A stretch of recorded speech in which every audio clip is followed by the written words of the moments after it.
Gouvernement. Nomination de 3 ministres. Les premiers membres du nouveau gouvernement ont été nommés. Le général de division Dera Masinzaka Manantsura Kotorville occupe désormais le poste de ministre des Forces armées. Le contrôleur général de police, Mandimbiana Randiambelo, a été nommé ministre de la Sécurité publique, tandis que le général de corps d'armée, Ndjetsara Farare Koutoundjazak, a été reconduit dans ses fonctions de ministre délégué chargé de la gendarmerie nationale. Le président Andraduel a donné des instructions claires au nouveau ministre, notamment en ce qui concerne le rétablissement rapide de l'ordre et de la sécurité, ainsi que le renforcement de la confiance du peuple envers les forces de l'ordre. La levée du couvre-feu a également été évoquée afin de ne pas pénaliser le secteur du tourisme. Nous devons agir rapidement pour répondre aux attentes de la population, a souligné le président de la République qui a annoncé la mise en place d'un plan d'action efficace sur une période de 3 mois visant à améliorer l'approvisionnement en électricité dans la capitale et les autres grandes villes. À cette occasion, il a évoqué sa récente visite du parc solaire d'Ampangabé, dont la mise en service permettra d'ajouter 11,5 MW au réseau interconnecté d'Antananarivo. Ministère de la Sécurité publique, Randiambelo Mandimbiana prend ses fonctions.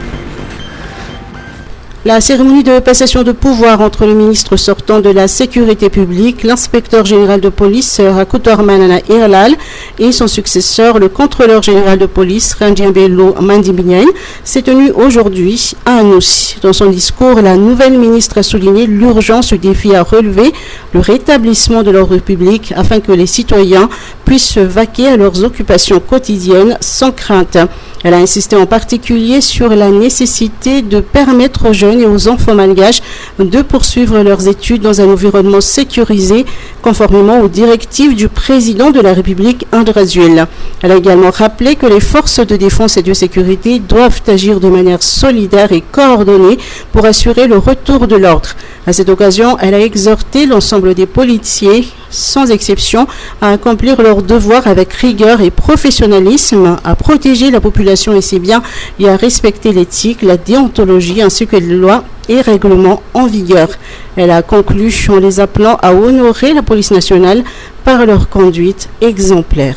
Tandreme, tsy alaka eky teletsono a ianao mitohy foana ny novela azy voadika amin'ny teny malagasy eto amin'ny Star Times. Amin'ny fito ora sasany arivo mbola tena mafana be ny The Iron Heart ao amin'ny Gasy Star.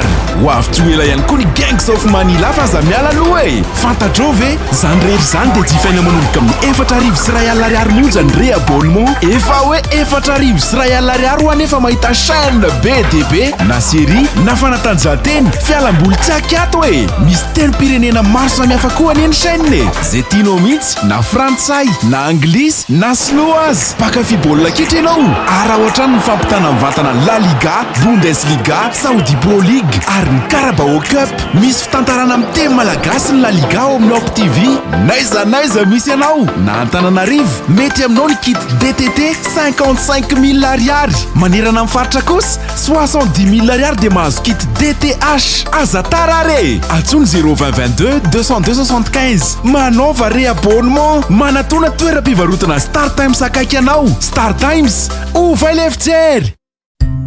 Misolife ahitana karazan'entana maro samihafa ilaina amin'ny fiainana andavanandro amin'ny vidiny mirary, toy ny kojakoja ho an-tokantrano, ny kilalao sy ny fitaizana ny ankizy, ny fikolokoloina amin'ny vatana, ny fetina anjaika sy ny sisa sy ny sisa. Ho avy izao ny fety ampifalifaliana ny zanaka sy ny havana manjakaiza koa tongava fa afa-po hanao atao Misolife. Misolife Analakely eo akaikin'ny lapan'ny tanàna, misokatra isan'andro, fivarotana en ligne ao amin'ny page Facebook Misomada Sandwich. Afaka miantso koa amin'ny larana 038 06 686 06. Misolife, afa-po anao. Crise sociale. Les internes haussent le ton, les syndicats du MED entrent en grève. Les étudiants de la faculté de médecine ont durci leur mouvement et annoncé la fin du service minimum dans les hôpitaux universitaires, CHU et les centres hospitaliers régionaux de référence, CHRR, ainsi que les centres de santé de base de niveau 2 ou CSB2. Ils passent désormais à un service zéro tant qu'aucune réponse concrète ne sera apportée à leurs revendications. Parmi ces revendications figure la révision de la grille indiciaire, la revalorisation de l'allocation de stage actuellement fixée à seulement 1200 arrières par jour, ainsi que la rénovation des infrastructures hospitalières. Les internes exigent également des excuses publiques de la part des forces de l'ordre après qu'un de leurs camarades ait été blessé la veille à Anous lors d'une manifestation. Les protestataires ont tenté de rejoindre le ministère de la Santé publique à Mbouida après un sit-in organisé dans l'enceinte de l'hôpital Achira afin de faire entendre leurs revendications. Ils ont toutefois été bloqués par les forces de l'ordre.